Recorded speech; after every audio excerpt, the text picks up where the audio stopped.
We'll see. Audio is okay. Okay, cool. And we're recording. So onward, on we go.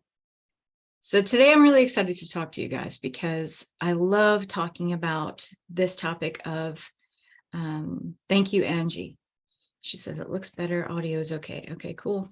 Fingers crossed. We can make this okay. So emotional tension and creative tension.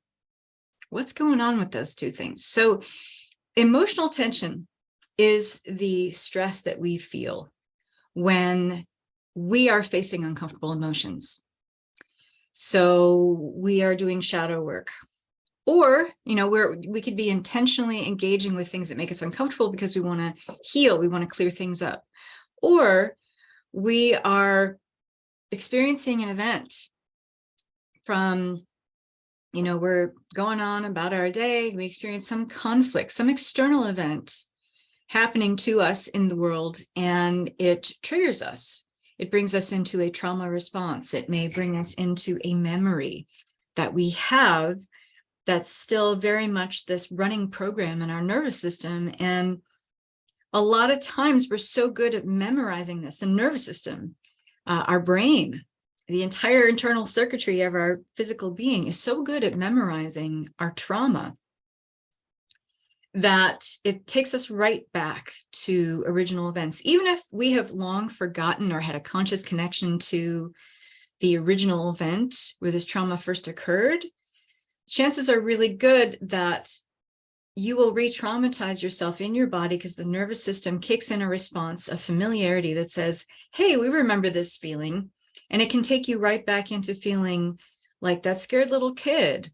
Or maybe you felt you trapped, you needed to defend yourself. You wanted to run away. You wanted to flee. You wanted to freeze. You wanted to numb out. And we never solve this problem by doing any of those things, by running, fleeing, freezing, numbing out. Whatever we resist persists, right? This great Carl Jung quote, which is very, very true. And what we try to run away from, we just get activated more. So if we really want to heal our emotional tension that we can feel, again, emotional tension is an unhealthy response to uncomfortable emotions, meaning you don't want to face them. You don't want to be with them. But here's the thing, you will never clear them. You will constantly reactivate them if you're not willing to sit with them and fully interface with these feelings. Now, I'm going to say something that you guys are probably going to be like, Kathryn, you're nuts and you're totally wrong about this. But I don't think I am. I don't think I am. And coming off of, 15 months now of doing some really deep inner work and deep soul work, a lot of shadow exploration, like really just finally saying to myself, you know what, I'm done. I'm done with feeling this way. I'm done with feeling like shit. I'm done with feeling endless doubt. I'm done with feeling endless disappointment with myself. I'm done with not trusting myself, and then by extension, not trusting the world. I'm just done. I'm done with all of it. So I literally threw up my hands to source, my guides, my spirit team. And I said, you know what? Let's fucking do this. Whatever you got, throw it at me. I am fearless.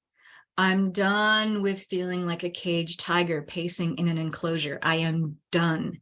I have a lot of work to do here on this planet. There's a lot of things that I want to accomplish in this world before I leave it.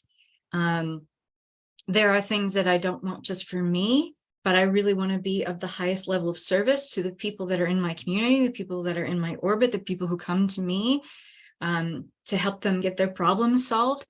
I want to be in the highest expression of me I possibly can in order to facilitate healing in others. And I want to take this information and, use everything that I threw at my healing process over the 15 months and more, because it's honestly been a 20-year journey, but in the last 15 months, it all escalated, it climaxed. I wanted to take everything I learned there and then share it with all of you. So what I'm sharing with you here is directly, it's directly experiential.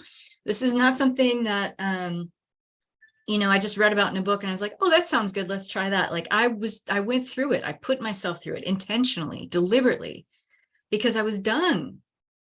I was done with feeling like I can't do that. I'm not allowed to do that. Should I give myself permission to do that? Just all that shit. I was done with it because I don't really believe that. I don't really believe that there are limitations that exist outside of us. I believe that limitations exist within us. And so in that sense, healing can be easy. And I know that's a wild thing to say, but healing can be easy. I don't know if I'm giving off such strong vibes that I keep glitching my electronic equipment, but maybe that's what it is, because I cannot troubleshoot this problem any other way. I just don't know what's going on with the glitching. I don't know what to do. These might have to be audio calls until I figure this out, but I'm going to move on. Let's see.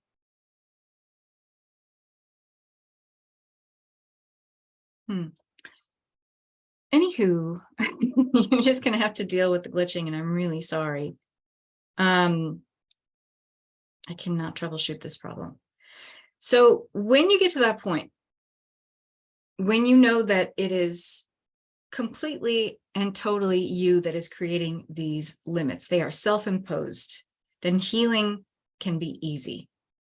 And I know some of you might be like, you're nuts. It's not easy. It's difficult. Well, you know what I did? I stopped telling myself that healing is hard. Healing is difficult. I'm never going to get through this. Healing sucks. Again, these are impositions placed by myself to myself. So I stopped the inner dialogue around healing is hard. Healing is difficult. It's true that healing is never ending because we're always and ever peeling away layers. But I started really realizing that emotional tension is there and that stress increases because I keep trying to numb out, because I keep trying to just stop doing that and calm down. That doesn't work. Has it ever worked when anyone has told you in a moment of like crisis and you're freaking out and you're firing on all cylinders and someone says, hey, relax, calm down? Has that ever worked? No, it doesn't. And it doesn't work for our nervous system over the long term to teach it how to heal itself. We have to be very deliberate in teaching our nervous system how to heal. When you think about it this way, we have, through our, maybe decades long dance with trauma and re-triggering ourselves back to that original trauma where we keep having different nuances of that pain, that feeling come up over and over again. What we've done through that protracted process is teach the nervous system how to hold trauma. And we've done a bang up job of it, haven't we? So we can also teach it how to regulate. We've taught it how to dysregulate. We can teach it how to regulate. But you're only ever going to do it if you are willing to sit with and interface with what those uncomfortable emotions, those moments where you feel re-triggered, re-traumatized by something that's happening. It could be an altercation. It could be some sort of conflict. It could be, something that happens in your day, something that someone says to you. It could be butting up against maybe some patterns that you just can't break, like it could be something like at the end of every month, you're like, fuck, I'm broke again. How is it I'm in the negative again? I thought I made all these strides. I thought I was making so much progress. I thought I was doing this and that. And yet here I am back again, the same old place, right? And you can feel it, like that feeling of disappointment, that sinking feeling in your stomach. And so sometimes what we'll do, instead of really looking at what that is, because we are telling ourselves it's so hard to heal, it's so difficult to heal, that we'd rather have a different flavor of difficulty, which is basically stay in the pattern, stay in the muck, stay in the program. If you think about it, that's just as difficult, but it's familiar difficulty. It's a familiar hell. Okay. What you don't want is the new hell of dealing with healing, of dealing with and directly interfacing with your trauma. That's a new hell you'd rather not visit with and set time aside for. I'll take the familiar hell. And we do, instead of sitting with it. So I want to tell you a little story before I go into talking about emotional tension and creative tension and how those correlate to each other and what both of them are. I want to tell you a little story about so a very positive shift I created in my healing was, and again, I've been on this path of self-healing and doing shadow work for many years now, decades. But over the last 15 months, like I really put everything to it. Like I gave it my college go. Like I was just like, bring it, all of it. I don't care. We're gonna do this. We're gonna knock this shit out, because I realize I'm in a place of repeating patterns, and this is very difficult for me. And I'm at a stage where if I really want to create change in my life and change in other people's lives, the people whom I serve, the community that I cater to and feel very powerfully in support of, I'm never going to be able to do it if I stay in these loops, in these patterns. So it's all layers. Our entire healing process is done in cycles, and it's done in layers. We are like an onion. We keep peeling away the layers of the onion. So if you think that you're done with a certain amount of, let's just say, mother and father healing, okay, looking at and dealing with your mother and father wounds, there's always more. There's always more. And if you think about it, it makes perfect sense, because when you maybe dealt with that mother and father wound the last time, you were a different person. You were in a different frequency. You were in a different vibration of you. You had a different level of wisdom and knowledge that you were applying to your life than you do now in this moment. So coming at life with more information, more wisdom, more knowledge about it, you're going to have a different experience of whatever that mother or father wound is, or both of them. Okay. For me, I definitely have both. And so I was looking at money issues with mother and father wounding. And by the way, I recorded 2 very, very powerful hypnotherapeutic guided journeys, one for healing the mother wound and one for healing the father wound. And this is going to be in my upcoming Women Walking the Phoenix Path program. Doors are closing next Tuesday, and we start next Wednesday on the 8th at 1 p.m. Pacific. So if you're not in this program, if you really want to make some changes and you're at this point, like I was this past year, like I'm done. Let's move ahead. Let's reinvent. Let's collapse this old version of me, because it doesn't have anything else to offer me. It cannot instruct me in life anymore. Let's build a new foundation. Let's grow. Let's build. Let's renew. Let's expand. That's your program, ladies. So I have these 2 powerful guided meditations. And these are inspired by the healing work that I did with my mother and father wound. And I thought that so many of my money issues had to do with my father. In fact, I thought the bulk of them had to do with the influence my father had, because your parents have influence on your money story. They absolutely do.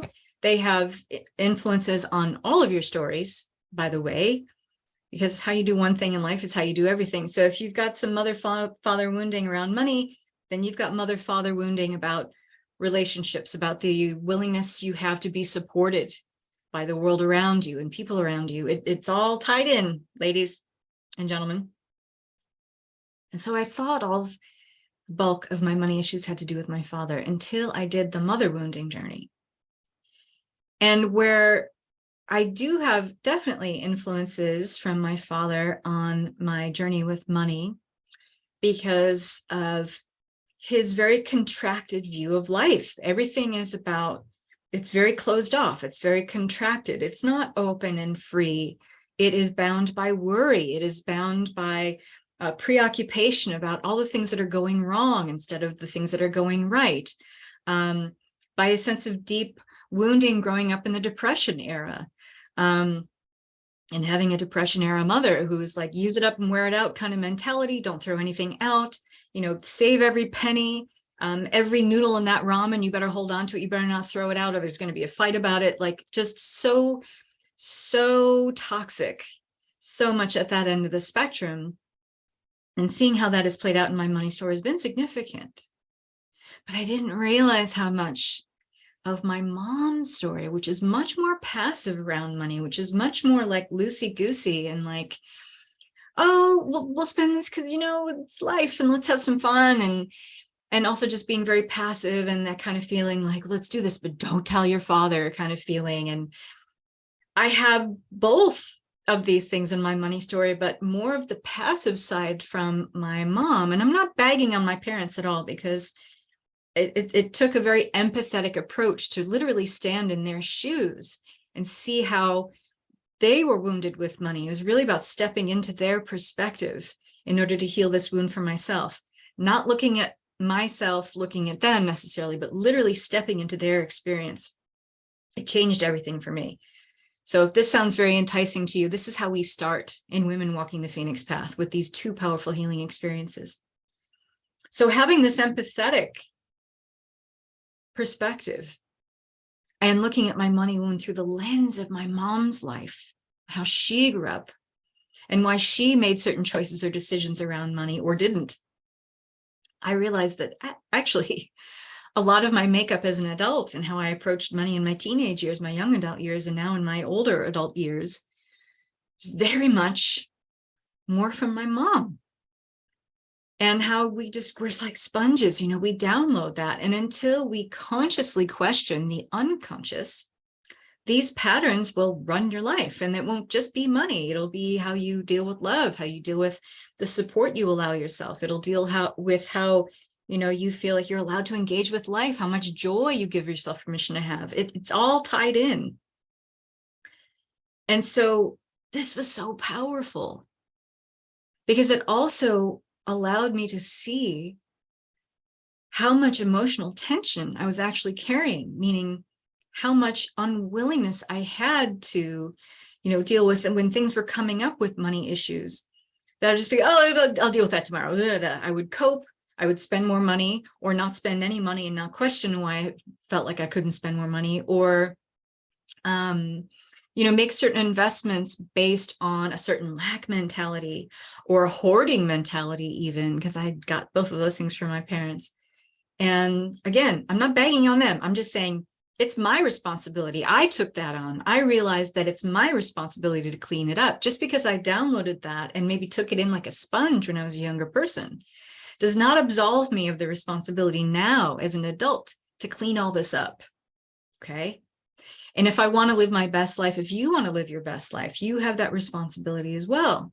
So you've got to make conscious these unconscious patterns, these programs. And then it doesn't stop there. You can't just point a finger at it and say, there it is. It's not good enough. You have to be willing to sit with it. You have to be willing to sit with it. When those moments crop up, when you are triggered, when you feel the discomfort, you've got to be willing to just, okay, where is this in my body? Okay, it's in my chest. Heart's racing. My thoughts are racing in my head, so it's in my head too. Okay. And so I physically put my hands on the place where I make the emotional connection in my body. And so I guess you can see where this is going. It's somatic healing. It's mind-body connection healing. And so I do that. And I feel it. I allow myself to feel it. I may put myself in the memory, not to re-traumatize myself even further, but more in a place where I'm present. And so if I'm present, meaning I am with this now, I understand that I'm not that little girl being wounded by this. That was me in the past. So I can review it. I'm in this place where I'm reviewing, not reliving. This is really important because you don't need to re-traumatize yourself, but you do need to make the connection of, hey, this is in my nervous system and it is activated now. That memory of where it first occurred is not happening now, but the trauma response is the same. The trigger is the same. The emotional reaction is the same. And I need to clean that up. So I'm going to walk you through this in a minute. But the emotional tension is that stress. And so many of us on this planet are not willing. We're not capable of, sometimes we're all capable, actually. I want to change that wording. We're not willing to sit with and be with emotional tension. We're not really willing to address the stress, okay?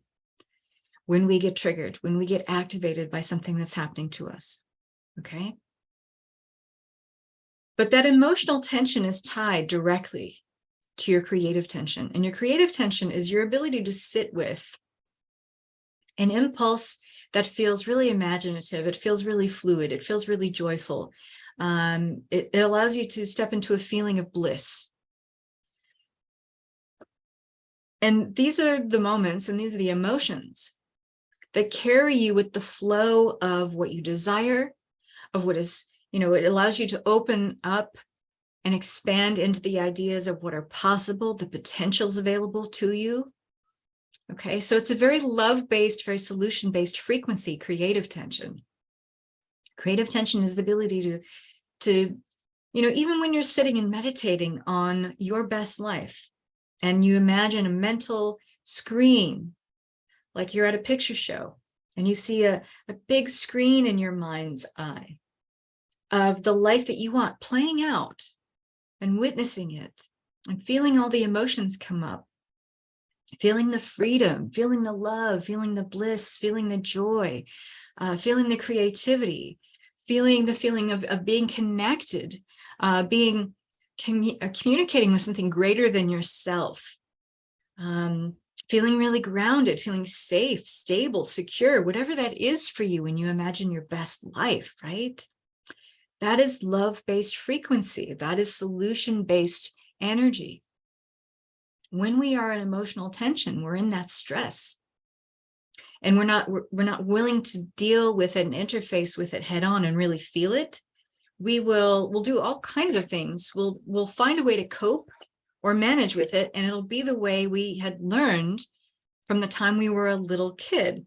It's the younger, hurt version of you showing up to protect you in ways you needed to be protected back then, right? And this part of you would run, hide, duck for cover, numb out, freeze, avoid, or even try to control. On the other side of it, we may have overt expressions of responding to triggers. Some of us might get very controlling. Some of us might get very angry. Some of us might lash out.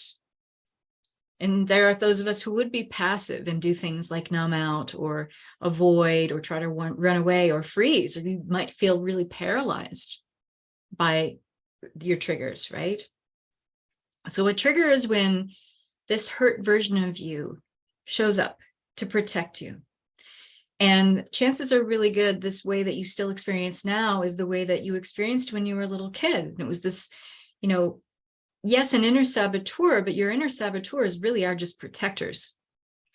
There to defend you and take care of you in moments where you feel like there's no one who's got your back and you're all alone.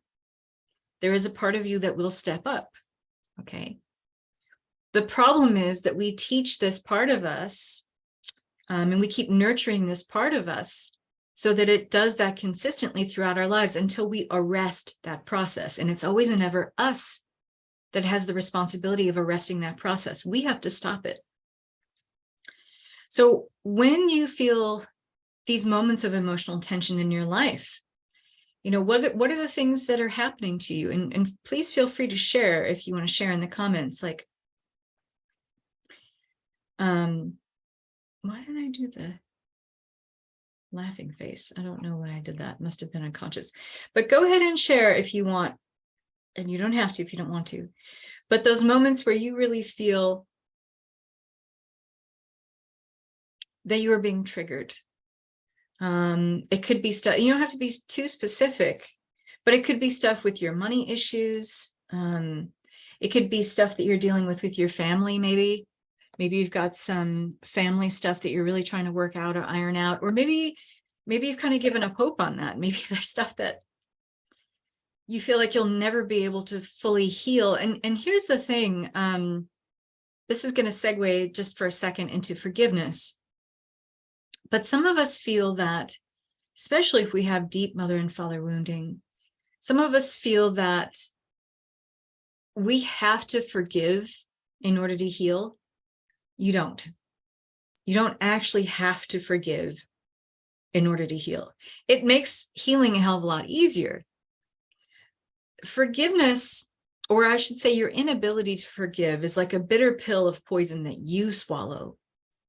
Forgiveness, and a lot of people have difficulty with forgiveness because they feel like it is letting the perpetrator or the person that wounded you off the hook. It is absolving them, exonerating them of whatever they inflicted upon you. That's not it. Forgiveness is when you can say to yourself, I'm going to stop ingesting this bitter, poisonous pill that makes me feel like I can't move on.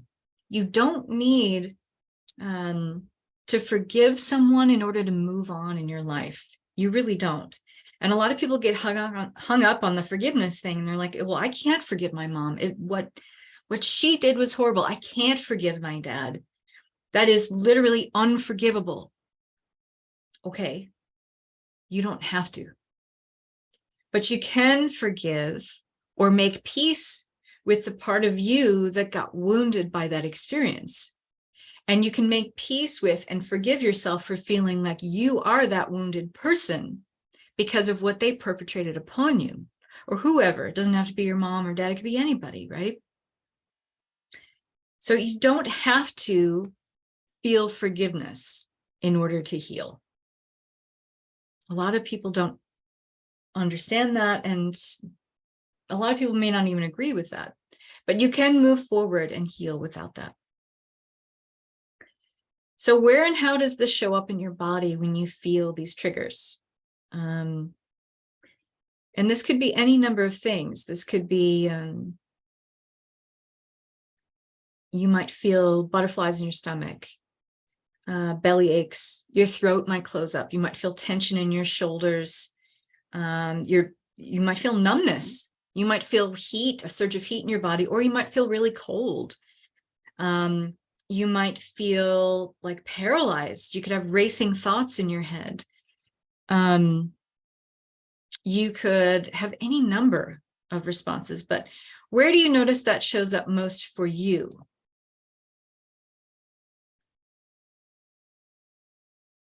Let me see if I can. Does that make any difference? No. I'm trying to blur my background or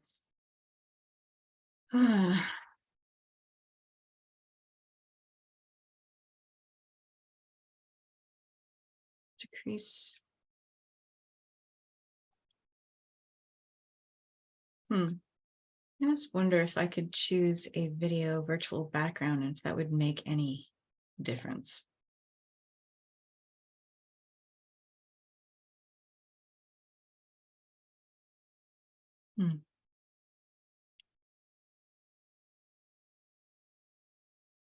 Nope, I don't have that. Oh, well, I could give myself a mustache and a beard though.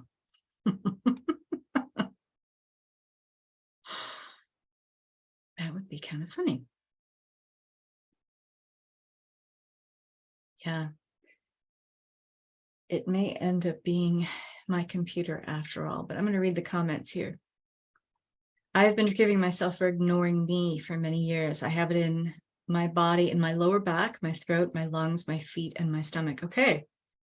And, you know, your throat obviously affecting your ability to speak truth to power and allow your genuine and authentic voice to be heard, the voice that comes from your heart to be heard. So when we feel our throat close up, that's indicative of that.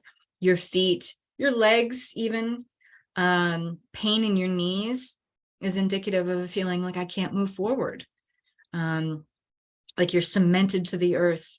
In your stomach, this is affecting our creativity. This is affecting our ability to digest the world as it is, you know, accept, in other words, the world that you're living in, or accept the world around you, or your place in the world. And you know, acceptance doesn't mean like you accept your fate and deal with it, but you can accept that, hey, I feel this way. I can accept that I've been maybe feeling this way for a really long time. I accept that I feel at odds with this world. Accepting it and having that awareness is the beginning step to moving forward. So thank you for sharing that. Let's see.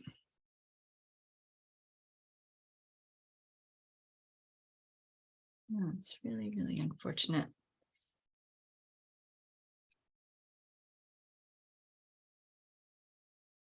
I was feeling stuck in my life that I couldn't move forward. Yeah, it's a very, very limiting feeling, but that stops with you. There has to be a willingness and a dedication to say, no more. I'm not doing this anymore. I can't do this anymore. What you resist persists, right? So you only become more activated when you try to just calm down. And so a lot of times we just try to calm down or cope with what's happening, manage what's happening in the same familiar ways that we always have. We choose our familiar hell, right? Of coping. Sometimes we'll numb out with drugs or alcohol, or it could be anything that we don't have some moderation with. It could be binge watching stuff on TV. It could be endless scrolling on social media. Trying to numb out from life, not communicating with friends or family is another way that can show up. We'll try to cope with, maybe we have some habits that are not very wholesome. Maybe we gossip too much. We spend too much money. Go on shopping sprees, buy stuff that we don't need, buying stuff that we don't need, and then ending up with a bunch of stuff or being a hoarder. That's a trauma response, right? So you only become more activated. So don't feel like, oh, I just have to calm down. Welcome the feeling. Welcome the feeling with compassion, with curiosity. Welcome it with a sense of, and I'm going to stop the video because this is too much. So I'm just going to do audio. We can welcome this with curiosity. Welcome it with a sense of, okay, I feel you here. This shadow, this negative emotion. What do you most want to tell me? What do you most want to teach me? I see you. Thank you for protecting me. What are you scared of? How can I support you? How can I help you feel safe? And so when you feel the trigger, you could put your hands on those places where you notice it coming up in the body. You're welcome, Eleanor. And I see you. Thank you for protecting me. You've got to let this inner protector, internal saboteur know that, great job. Great job. You've got me here, but I don't need you anymore. So just like I taught you to keep coming around because you get the signal that I need you, now is the time that I'm going to tell you, you don't need to come around anymore. Okay. I'm going to help you feel safe. And so it really is about a moment of deep listening. It is about surrender. It is about presence. It is about creating the awareness. And when you connect to the body, when you place hands on that part of the body that feels the triggering, okay, you may connect with a memory. You may connect with the original cause event. You may even connect with things that don't make sense. You might have flittering images or things come up in your mind. Some of you who are more auditory, you might hear things, something that somebody said once about you, to you. If you are more kinesthetic, that feeling might just come up a little bit more intensely in the body. So you are gathering information here. Think of it as data collection. This also kind of helps you create some neutrality and curiosity around, oh, this feeling is interesting. I've never really connected with this feeling in this way before, but now I'm welcoming it. I'm allowing it to just run its course. And when we are unable to be with emotional tension, what that really means is that we're not willing to be with uncomfortable emotions and let them run their course. So we guarantee ourselves being re-traumatized over and over and over again, okay? So the more you do this, you just allow the feelings to come in. Then the triggers, they can take hold, they can run their course, and you feel the emotional tension rising, you can be with it. Instead of running, fleeing, or whatever your particular familiar hell is of coping or managing, You're not choosing to do that. You are choosing higher and better. You are choosing a different emotional and neurological destiny for yourself. You're connecting with different transmitters in the brain. You're connecting the nervous system to a different body response in the face of a familiar trigger. You are teaching the body how to hold effectively, positively, your emotional tension. This will change your destiny. It allows you to be more open and say, huh, okay, right there, it's past. I feel better. A willingness to meet it head on allows you to know your power. You feel more empowered when you allow yourself this space. This allows you to integrate the negative feelings, let them run their course. Over time, the more you do this, it will soften. And it's not so much doing this as a release, it's a transmutation. So this is where it leads us to creative tension. Our ability to sit with our desires and hold them powerfully in the body is an ability to sit with creative tension. When we can sit with creative tension, meaning we are giving ourselves an expanded place to really explore what we desire, what we really want, our next creative impulse or directive, whatever endeavor we want to pursue to create things in the world that align with what gives us a sense of value, align with what gives us meaning, okay? Pursuing that creative tension is what allows, it's the fuel for creativity. The more you lessen and de-escalate emotional tension, the more creative tension you allow yourself to have, meaning it opens space for creativity. It transmutes the leaden feeling of emotional tension and the stress of that into gold. It's alchemy. This is emotional alchemy. It's not so much about releasing the trauma, but transmuting it. You're transmuting it. You're alchemizing it from for a higher and better use, lead into gold. This is how you really begin to see, know, and honor yourself. When you do this in highly triggering moments, you are taking charge of your emotional destiny. That's power. Okay. It's like saying, I know I have a choice here. I can choose my familiar hell of coping with this, of dealing with this in the way that I always have, but I also know exactly what that gets me. There's no fucking surprises with this. I know exactly what it gets me. And then just me going down to a rabbit hole of depression, of feeling more doubt, more mistrust of self and the world. I know exactly where that gets me. Or now that I know this, and all of you here, you know this now, you can't unknow it. So now you have a choice. So this puts you in a very unique position. You can say, I don't have to choose this familiar hell. I can choose this tool and be with it and change my emotional destiny forever. And the more I do it, it is a guarantee that I'm going to change my emotional destiny forever. I'm going to change my relationship that I'm having with my own nervous system. I'm taking it from dysregulation to regulation. I am changing those deep neural troughs in my brain that are pathways of familiar responses to familiar situations over and over and over again. And I am shifting that, creating new connections in the brain by wiring a new response, bringing in a new habit. And I also know each time I do it, I'm going to feel stronger. I'm going to feel more empowered. I'm going to feel like I have a new lease on life, because you will. That's the guarantee. That's the guarantee. I promise you, the more you put yourself to task and do this for yourself, and the more you teach your body and your nervous system become regulated, the more you teach the brain how to establish new neural connections to say, this is the reality of me now. This is who I am now. This is my identity now.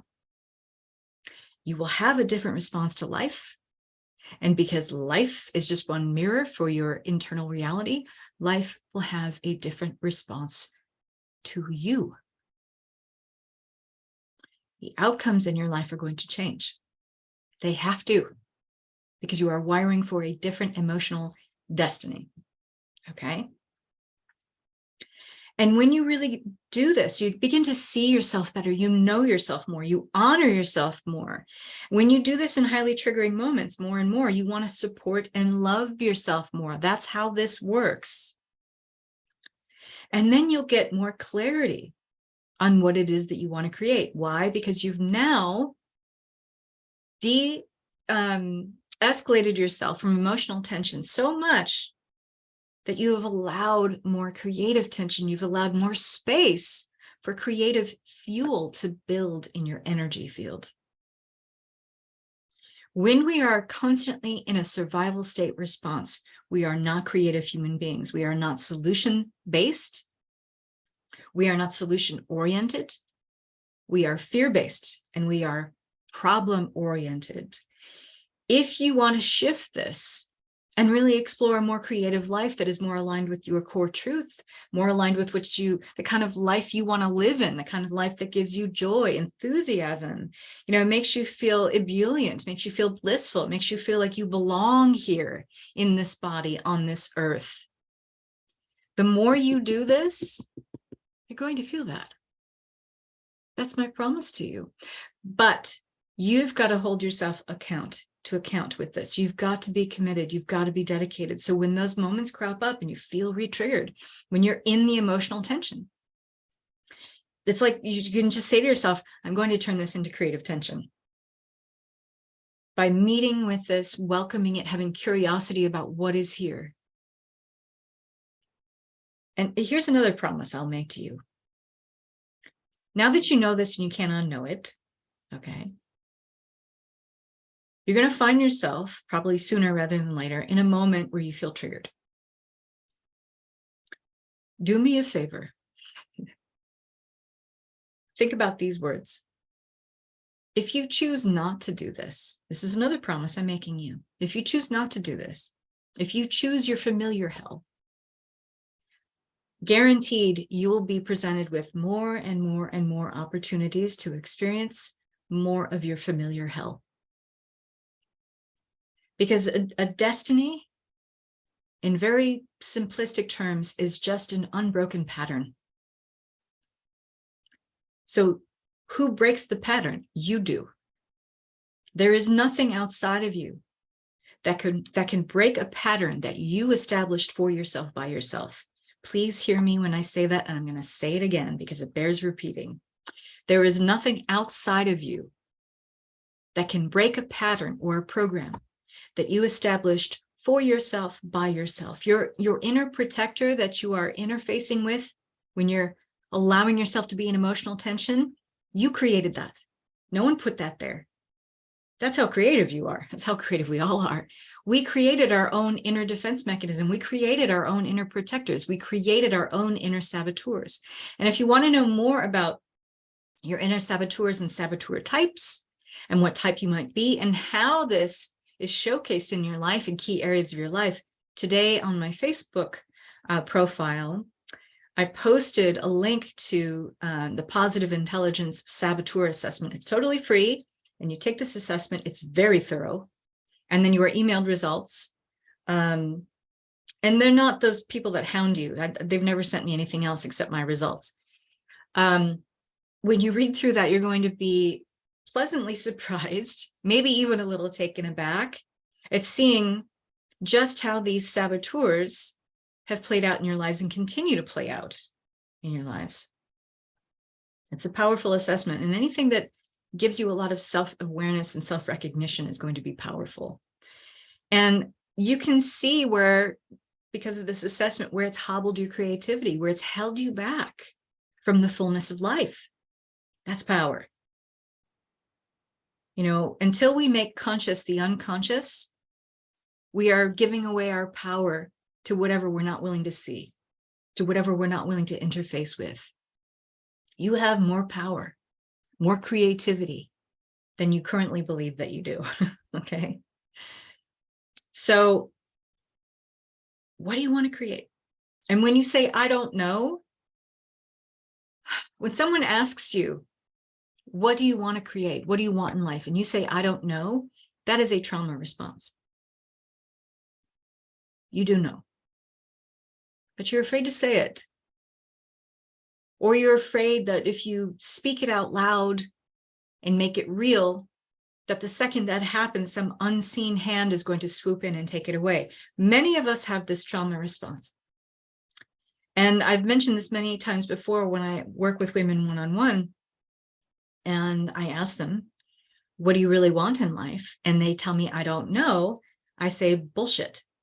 You do know. You're afraid to say it and claim it. And there is no more safer space than to right now say it, claim it, own it. And then let's look at why it feels unsafe for you to say it. Let's look at why it doesn't feel good or wholesome or aligned for you to want that. Why you think you don't allow yourself the permission to have it, be it, do it. Right? And when you are in this place of asking, what do I really want to create? And you feel triggered.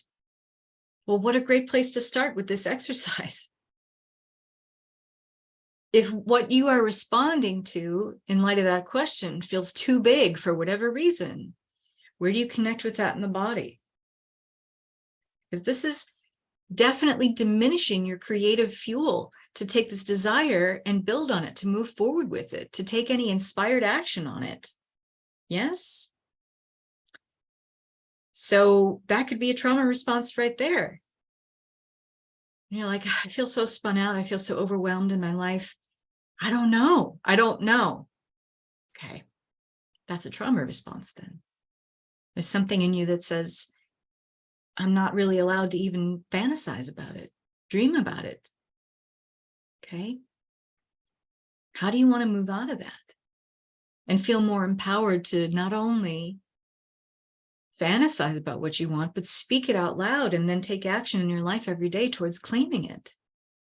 Everyone on this planet has that ability, but we often feel hobbled by our trauma, our triggering, and our familiar hell becomes where the bulk of our attention goes rather than building the life we truly want. Yes? So you have this power to turn emotional tension into creative tension. You can be this emotional alchemist and turn this leaden feeling of what you're coping or managing with, your familiar hell, and turning it into gold, turning it into what you truly desire and something that is in your life, something that is a physical reality in your life. You have the ability for that.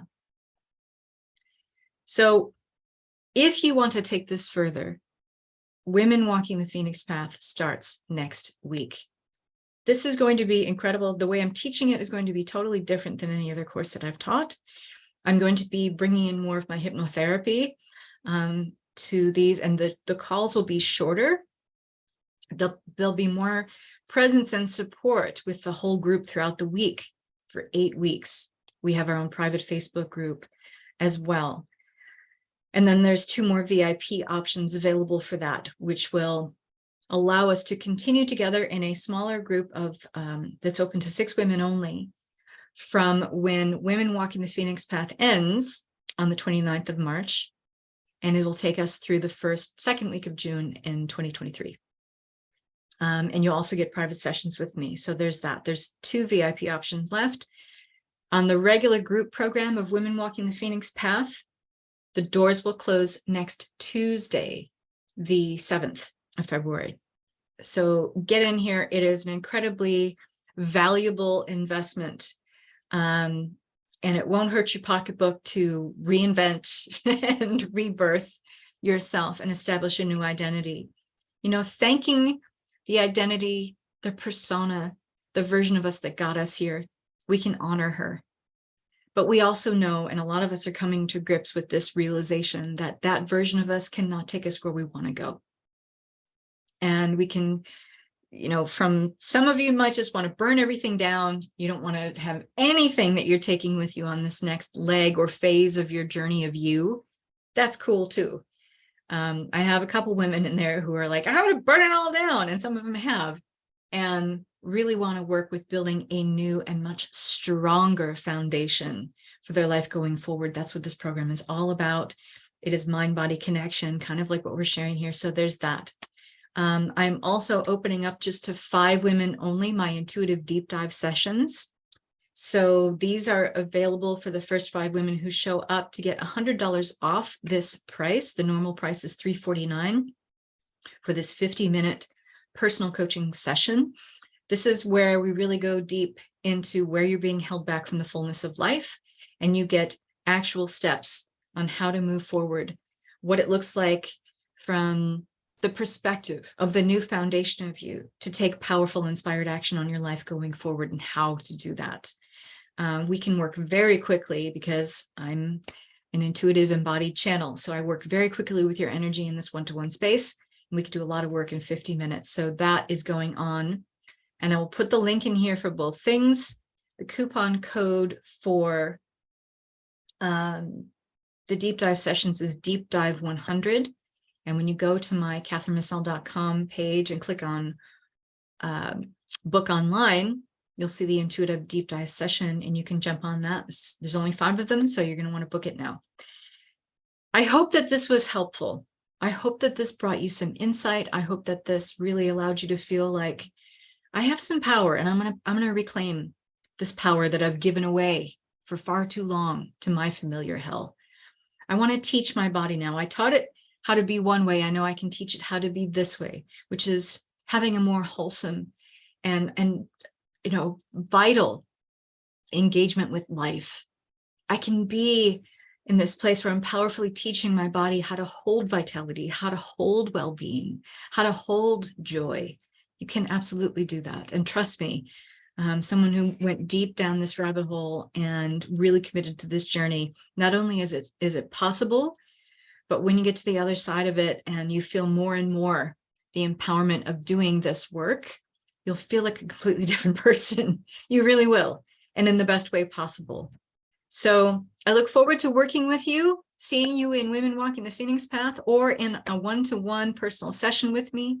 I wish you all so much love and peace. Thank you. Bye-bye.